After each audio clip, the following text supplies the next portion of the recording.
hall might go to school a little bit farther away from where you're located. And I think one of my biggest advice, and I know we're always told focus on academics your first semester, and that's extremely important. But if you are coming from an environment and you're moving to a new environment, I strongly suggest finding anybody, whether it's a mentor, whether it's your Balsa chapters, finding anybody who you can talk to and get along with. Because I think one of my best mentors told me when I first moved here that without network, there's no work. And all of us here, I think we touched on it, we mentioned how important the network is, but I strongly suggest, especially if you're moving to a new environment, yes, you have to focus on classes and focus on your grades, but also make sure that you meet people, because all of us here, when we're looking for jobs, I might say, oh, Rebecca, I call Rebecca and ask her if she knows of anything. So I feel like, aside from the academics, especially if you're moving to a new home, just try to meet as many people as you can, because you never know who may come out for you at the end. So. And just to kind of piggyback off of both of what they said, and an attorney actually, one of the attorney speakers mentioned this earlier when she spoke, is that law school is going to be a completely new beast for anyone who enters that. There's no real way for you to prepare for law school, because once you get there, it's going to be a completely new way of learning, and you're going to be relearning how to learn, relearning how to write, relearning how to analyze once you get there, and it is going to be hard. And you cannot give up at the first test of that hardness, because you will get it. Everyone struggles with it at first, but you will get it and you will understand that. So you just have to go into it knowing that you do have to put in the time that you need to in order to achieve this goal that you want to do, but it's achievable. You have law students here who have achieved it, you have attorneys that have spoken to you who have achieved it, so just keep up with it. Also, to double piggyback, you have to make some time for yourself in law school, because it can consume your life, it can consume you, and that's when you can find yourself going to those negative coping mechanisms. So when I was in law school, similar, Friday, I didn't have Friday classes, so Friday was my day. I didn't check an email, not during finals time, during regular school time, but I didn't check the email, I didn't look at a book. It was just my day to unravel, to either work out, watch TV, go shopping, get my nails done, whatever I needed to do to just get away from it. But then I was going at it full speed the rest of the week. But you do have to enter that personal time to make sure it doesn't consume you, it consumes your life, and you can handle it.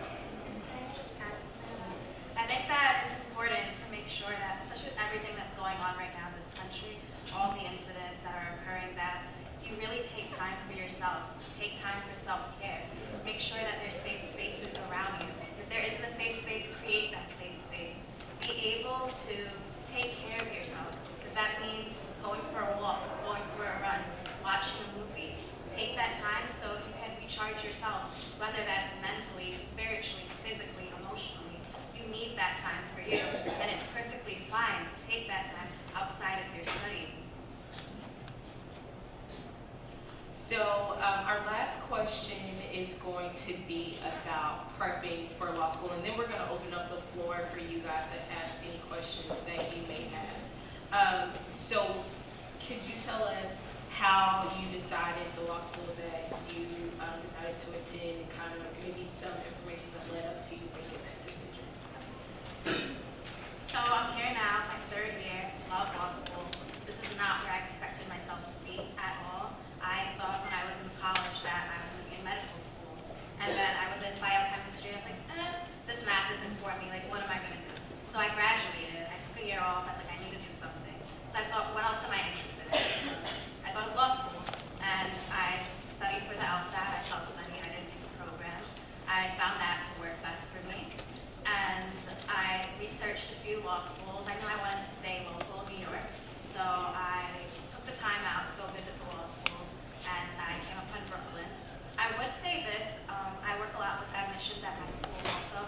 I think that it is important to go out to the law schools that you're interested in and sit down, talk with people, figure out what that law school environment is like, figure out if you feel comfortable in it. And also sometimes by doing that, you never know, sometimes a professor might see you and that's like another opportunity for you. Or you might open yourself up to a scholarship. You never know, so just make sure that you take the time out to go visit the schools. And also preparing for law school, I took a lot of time to prepare my family, I think also, just to know that I'm not going to have the time, as Rebecca was saying, I'm not going to be that free. So even now, I have a lot of things that I balance in my family, they still understand it. So that's how I prepare. I'll add one more thing. Let's say you get accepted and you've gone through that. When you get your list of professors, I encourage you to email them before class even starts. Just introduce yourself so they know who's in the room. A lot of professors, and one of the ways that I knew I was going to be successful my first semester was I was participating because they knew exactly who I was and knew where I came from. They expected me to say something because I told them I was going to participate in class. So they were very, very aware of my presence when I walked through the door the first class. So if you when you get into law school, I said when you get into law school. When you get into law school and you get that first schedule, email those professors so they know that you're there and they know that you're going to be a part of that conversation, whatever class it may be. So let's give our panel a round of applause. We have about 15 minutes to open up the floor for personal questions that you guys may have for the panel to ask.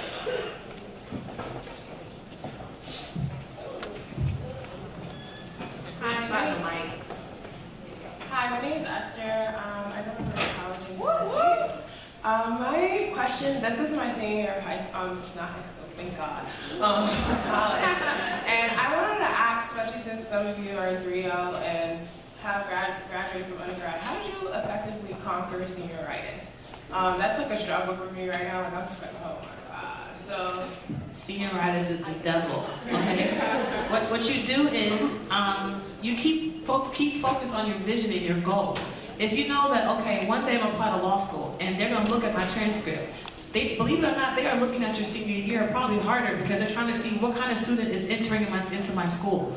So if you know that in the back of your head, you have to say, okay, I can't slack off, right? That's something you have to continually tell yourself. Senioritis, write it on your forehead, in your mirror, something. Senioritis is the devil. It will pull you back and it will not represent who you really are as a student walking into law school. I might just add, I see a lot of students go straight from undergrad to law school and they're burnt out. They're totally burnt out. And if you're in that position, give yourself the pass to take a year off or two and work. Because there's nothing that will get you back to law school faster than being in a job that you really don't like and don't have a passion for, right?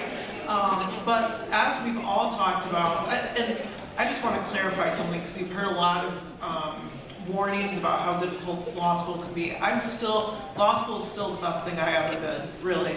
And so it's going to be the best thing you ever did, but it's hard.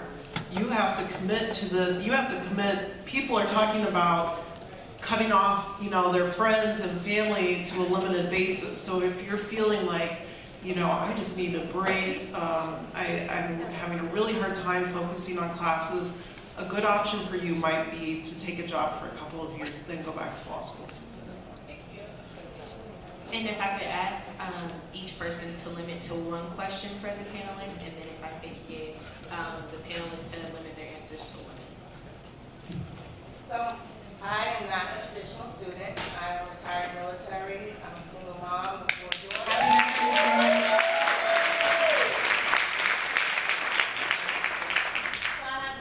elementary, one in middle school, one in high school, and one in college. Thank you. And my question is, a lot of people a lot younger than me. Maybe what one of your classmates did. I heard the lady say like-minded students. I've never met anyone like me. And I'm also an entrepreneur, so I have my own business. So for someone like me, what would be your advice? Because I'm pretty sure I'm not going to find anyone like me. One, I'm also black, and I'm also Asian, and so I've never fit really into any category. Do you know of anyone that you've gone to school with who maybe didn't fit my profile, but you saw them making it happen, and they weren't a traditional student, and what could you offer to them? I'm going to go ahead and take that one. So I've worked at a law school that offers part-time and full-time programs, and the current law school I work at offers a more traditional full-time program. And both of those institutions, I've came across similar stories, similar like you, especially in our part-time night program.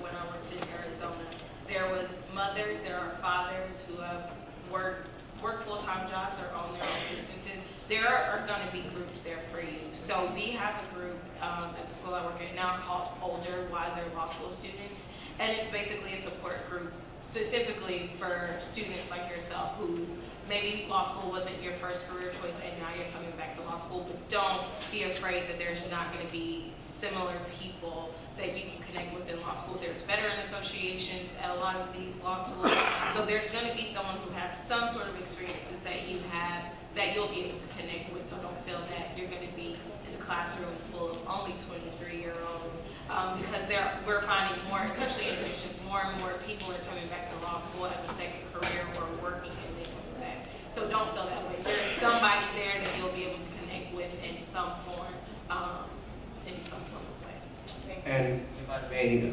just briefly to piggyback on that, I think one of the most important things that an applicant like you has to keep in mind is you have to make sure you do your diligent research and find the school that fits you, because a lot of schools have different, whether it's evening program focused, a part-time program focused. I know at my school, admissions realized that there's this new trend of law students called working professionals, and now we've implemented a weekend program where you can actually get your JD by going to school Saturday, Sunday. Seton Hall Law School, New Jersey. Feel free to reach out to me to get more information. But I think an important part is, depending on your situation, you want to find a school that fits you. So definitely do your research. Thank you. Hi, my name is Cordelia. I graduated from Penn State in 2015. And so if you guys don't know, Penn State is in Central PA, where there's like active KKK members, predominantly white. So interning over there and going to school over there, like no one was really trying to help me. And I moved a lot around my life, so I never had like solid networking relationships with anybody. And I went through the law school process. Like I took the LSAT. I applied to 7 schools. I didn't get into anything, but I had no guidance. Like I was literally doing it all on my own based on the research that I did. So, and I've contacted NBPLC to try to meet up with people and get a mentor. But then they were like, oh, send your your resume and stuff, and then we'll email you back. And I never heard anything from them. So, like, what can I do to ensure that I really do have a mentor, have someone guide me? Because I'm doing it again. I'm taking them outside again in December, and I'm going to do the whole process all over again. But I do need some guidance and some help. Okay, so first of all, I'm going to make a plug for the Midwest. I know a lot of folks are probably like, Midwest, no way. But I would encourage all of you to think outside of the box.